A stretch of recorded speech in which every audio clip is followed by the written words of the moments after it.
Hello students, इसके पहले भाग में मैं आपको कक्षा 7 का पार्ट 2 भाग 1 करा चुकी हूँ, जिसमें हमने आहार आयोजन के बारे में पढ़ा है। अब हम आहार आयोजन जो करते हैं उसके लिए खाद्य सामग्री कब और कहाँ से खरीदें, ये पार्ट 2 पढ़ रहे हैं।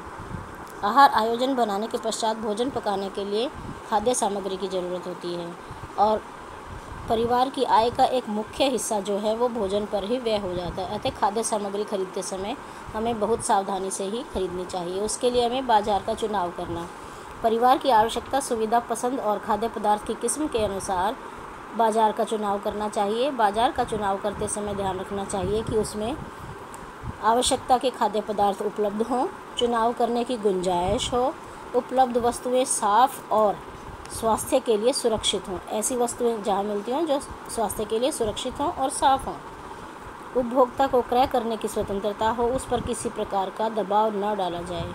ऐसे दुकान से ही खरीदें या ऐसे बाज़ार से खरीदें। उपभोक्ता को खाद्य सामग्री उचित मूल्यों पर ही प्राप्त हो सके, ज़्यादा मूल्य ना लेता हो दुकानदार। विक्रेता जो है वो नम्र हो, यानी कि ठंडा बेचने वाला जो है वो ठंडे दिमाग का हो और उपभोक्ता को खरीदारी में पूरा सहयोग दें। हम खाद्य पदार्थ अपनी आवश्यकता अनुसार फेरी वाले, पटरी, बाज़ार, फुटकर दुकानदार, थोक विक्रेता, सुपर बाज़ार, सहकारी स्टोरों से ले सकते हैं। जहाँ तक संभव हो खाद्य पदार्थ स्वयं ही खरीदना चाहिए बेटे।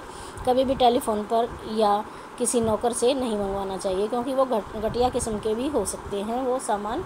इसलिए अपनी पसंद से खुद ही खरीदने चाहिए तथा इनके भार और तौल में भी, जो हम फ़ोन से मंगाते हैं उनके भार में भी और तौल में भी कमी की संभावना हो सकती है। दूसरा, खाद्य पदार्थ की आवश्यकता। केवल वो ही सामान खरीदें जो आवश्यकता होने पर हमें खरीदना है। खाद्य पदार्थों के क्योंकि खाद्य पदार्थों को उनके नष्ट होने के समय के आधार पर हम 2 हिस्सों में बांटते हैं, एक जल्दी नष्ट होने वाले और दूसरे देर से नष्ट होने वाले। शीघ्र नष्ट न होने वाले जो हैं, जैसे अनाज, दाल, मसाले, इस तरह के, इनको हम एक साथ खरीद के रख सकते हैं।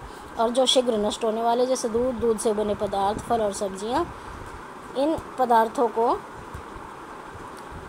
की जो है हमें अधिक मात्रा नहीं खरीदनी चाहिए। हमें मौसम के अनुसार ही फल और सब्जियां भी खरीदनी चाहिए, क्योंकि मौसम में जो हम फल सब्जियां खरीदते हैं वो सस्ते होते हैं और पौष्टिक भी होते हैं।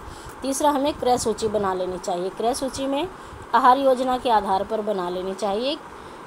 इससे बनाने पर कभी कभी कम आवश्यकता के जो खाद्य पदार्थ कई बार हम खरीद लेते हैं ना, उनको हम नहीं खरीदते हैं। इसलिए हमें पहले से अपनी सूची बना लेनी चाहिए कि हमें कौन कौन सा सामान खरीदना है और कौन कौन सा नहीं खरीदना है। कई बार ऐसा होता है कि हम एक सामान, जैसे इधर लिखा है कि घटिया किस्म के भी हो सकते हैं। क्रय सूची बनाते समय इस बात का ध्यान रखना चाहिए कि एक पदार्थ के ना मिलने पर दूसरा कौन सा पदार्थ उसकी जगह इस्तेमाल हो सकता है। जैसे कई बार हम पेठे की सब्ज़ी बनाते हैं तो उसमें हम कच्चा आम डालते हैं, लेकिन अगर हमारे पास हम बाज़ार गए हैं और उस समय हमें कच्चा आम नहीं मिलता, तो हम उसकी जगह क्या यूज़ कर सकते हैं? हम उसकी जगह नींबू का भी यूज़ कर सकते हैं। तो हम अपने जब क्रय सूची बनाते हैं तो उसमें हमें यह ध्यान रखना चाहिए कि अगर हमारे पास एक उपलब्ध सामान नहीं है तो उसकी जगह हम कौन सा यूज़ कर सकते हैं, इसका भी हमें ज्ञान होना चाहिए। विभिन्न खाद्य पदार्थों का चुनाव जो है बेटे, इसकी मैंने आपको वीडियोस भी बना रखी हैं, मैं आपको समय समय पर भेजती रहूँगी। इसी पार्ट में से मैंने 3 वीडियोज़ बना रखी हैं कि खाद्य पदार्थों का चुनाव हम किस प्रकार कर सकते हैं, क्या क्या मिलावटें उनमें होती हैं। तो अब हम फिलहाल पढ़ रहे हैं विभिन्न खाद्य पदार्थों का चुनाव। खाद्य पदार्थों का चुनाव करते समय निम्नलिखित विशेष सावधानियां रखना आवश्यक है कि अनाज और दालें कैसे होनी चाहिए। दाने साफ़ हों, अनाज और दालों के चमकदार हों, धब्बे और कीड़ों से रहित हों, यानी कि उनमें कीड़े और धब्बे ना हों और ना ही उनमें छेद हों।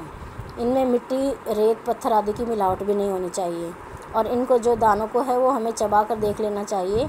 अगर कड़वा और नमी युक्त है तो वो नहीं खरीदना चाहिए।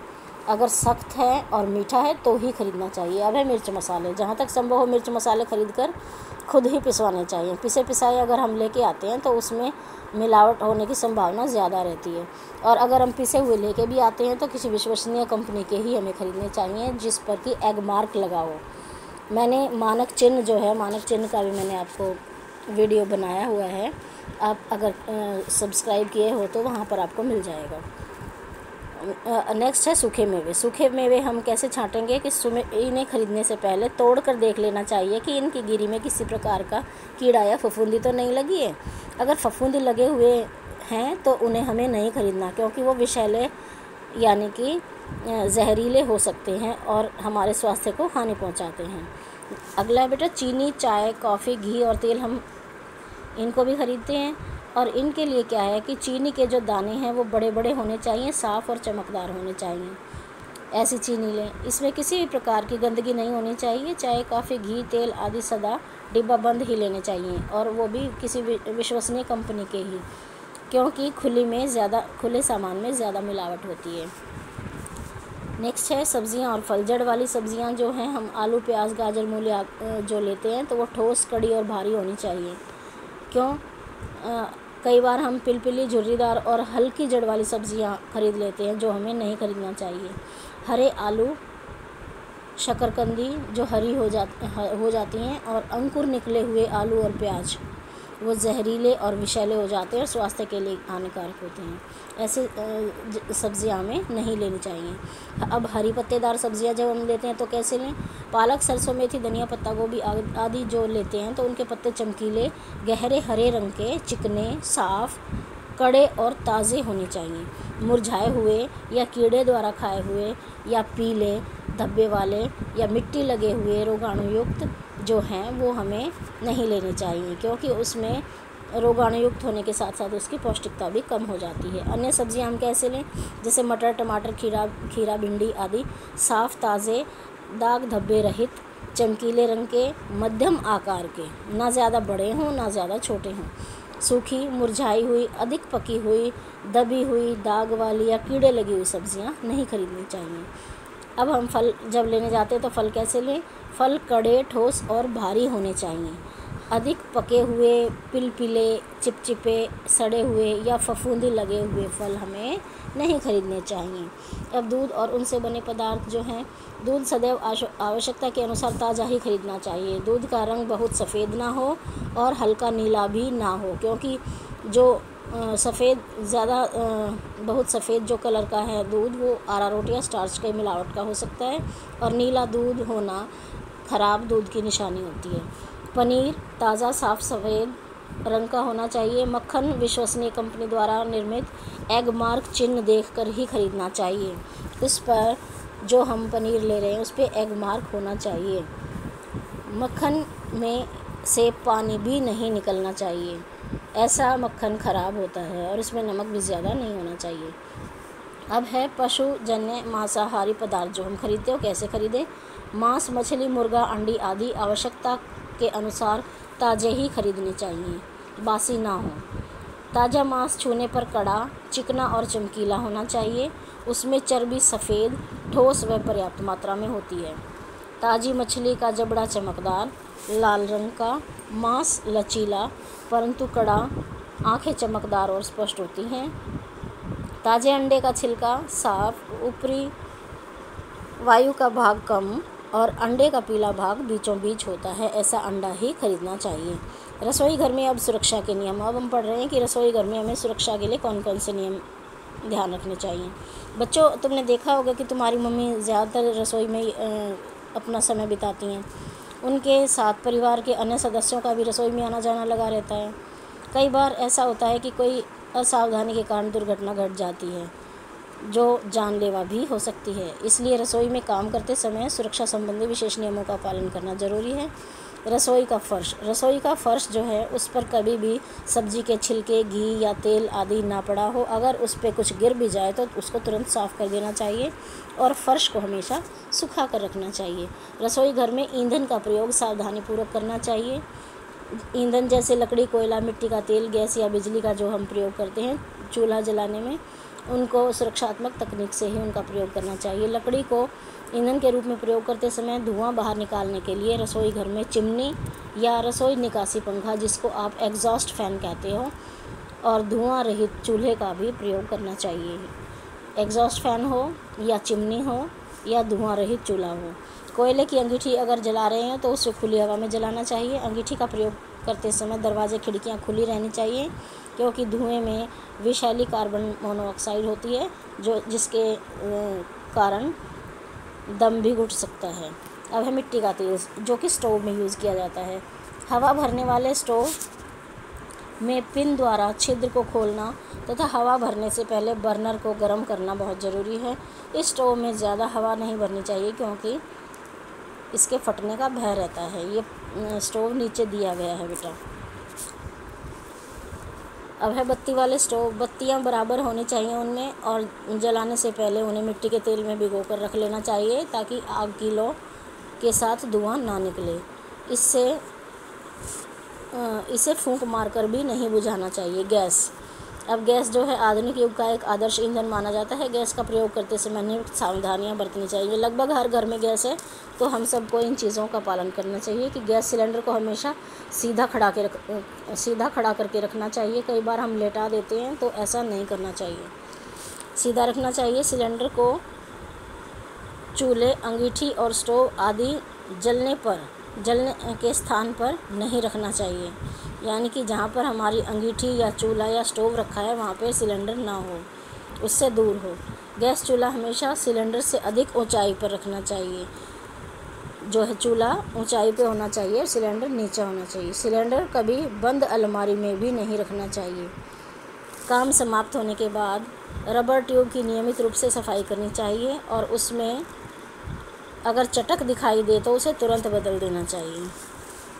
गैस का प्रयोग करते समय ही नॉब खोलनी चाहिए, अन्यथा उसे बंद कर देना चाहिए। चूल्हे के नियंत्रक को यानी कि रेगुलेटर को माचिस जलाने के बाद ही खोलना चाहिए। भोजन पकाते समय नियंत्रक द्वारा आग की लौ ऐसी रखनी चाहिए कि वह बर्तन के चारों तरफ न निकले, अन्यथा आग लगने का डर रहता है, यानी कि आंच उतनी ही हो जितना बर्तन का तला है। काम करने के बाद रेगुलेटर या नॉब को बंद कर देना चाहिए। गैस दुर्गंध महसूस होने पर क्या क्या सावधानियां रखें कि रेगुलेटर नॉब को तुरंत बंद कर दें, सभी खिड़की दरवाजे खोल दें, बिजली के स्विच पर कभी भी हाथ ना लगाएं। ऐसे समय सभी जलती हुई चीज़ें बुझा देनी चाहिए। अब है रसोई घर में उपकरणों का सावधानी से प्रयोग करना चाहिए। तेज़ धार वाले उपकरण जैसे काटते छीलते समय चाकू वगैरह जो हैं आदि को बच्चों की पहुंच से दूर रखना चाहिए और ऊंचे स्थान पर रखना चाहिए, और उनको प्रयोग करने के बाद गंदे बर्तनों के साथ नहीं रखना चाहिए। उन्हें तुरंत धोकर यथास्थान रख देना चाहिए। फिर भोजन पकाने वाले उपकरणों में आजकल अन्य बर्तनों के साथ अधिकतर प्रेशर कुकर का प्रयोग किया जाता है, जिसमें भाप के द्वारा भोजन पकाया जाता है। प्रेशर कुकर का प्रयोग करते समय जो विशेष ध्यान रखना चाहिए वो क्या है कि कुकर को 2/3 भाग से अधिक नहीं भरना चाहिए, आधे से थोड़ा ऊपर, उससे ऊपर तक ज़्यादा नहीं भरना चाहिए। इसके प्रयोग में लाने से पहले रबड़ का जो छल्ला है उसे देख लेना चाहिए और उसका ढक्कन जो है भली प्रकार से अच्छे से बंद कर देना चाहिए। निकास नली में से भाप निकलने के पश्चात ही नली पर वेट रखना चाहिए, यानी कि जो सीटी है, सीटी से जब पूरी गैस निकल जाती है उसके बाद ही उस सीटी को नीचे दबाना चाहिए। प्रेशर कुकर को आग से उपयुक्त समय पश्चात उतार लेना चाहिए, क्योंकि अधिक समय तक आग पर रखने से पानी सूख जाता है और प्रेशर कुकर फटने का डर रहता है। आग से उतारने के बाद प्रेशर कुकर को ठंडा करने के बाद ही खोलना चाहिए। कभी भी कुकर को आग से उतारने के तुरंत बाद ना खोलें, ऐसे में भाप से या कुकर फटने से कोई भी दुर्घटना हो सकती है। बिजली के उपकरण जैसे टोस्टर, केतली, मिक्सर ग्राइंडर हम लोग यूज़ करते हैं ना, और गीज़र भी, इस प्रकार जो इस तरह के उपकरण हैं उनका रसोई घर में विशेष कामों को सरल बनाने के लिए प्रयोग किया जाता है, यानी कि जो भी काम है उनको हम आसानी से कर सकते हैं इनकी सहायता से। इन उपकरणों का प्रयोग करते समय हमें क्या क्या ध्यान रखना चाहिए कि बिजली के उपकरण केवल ISI कंपनी, यानी कि जिस पर मानक चिन्ह ISI लगा हो, ऐसा ही खरीदें। इन उपकरणों की तार में एक अर्थ की अवश्य होनी चाहिए तथा तार कहीं से भी कटे नहीं होने चाहिए। इन उपकरणों को सूखी जगह पर या किसी लकड़ी के तख्ते पर ही रखें, मेज के या स्टूल के ऊपर रखकर प्रयोग करना बहुत अच्छा रहता है। बिजली के उपकरणों का प्रयोग करते समय नंगे पाँव भी नहीं होना चाहिए, करंट लगने का खतरा रहता है। बिजली के स्टोव पर बर्तन रखने के बाद स्विच ऑन करना चाहिए तथा स्विच ऑफ करने के बाद बर्तन को उतारना चाहिए। भोजन पकाते समय कोई तरल पदार्थ जैसे पानी, दूध आदि नहीं गिराना चाहिए बिजली के स्टोव पर।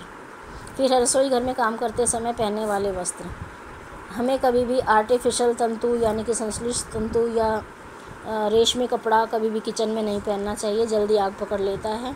काम करते समय हमेशा सूती वस्त्र अच्छा रहता है, क्योंकि ये इसमें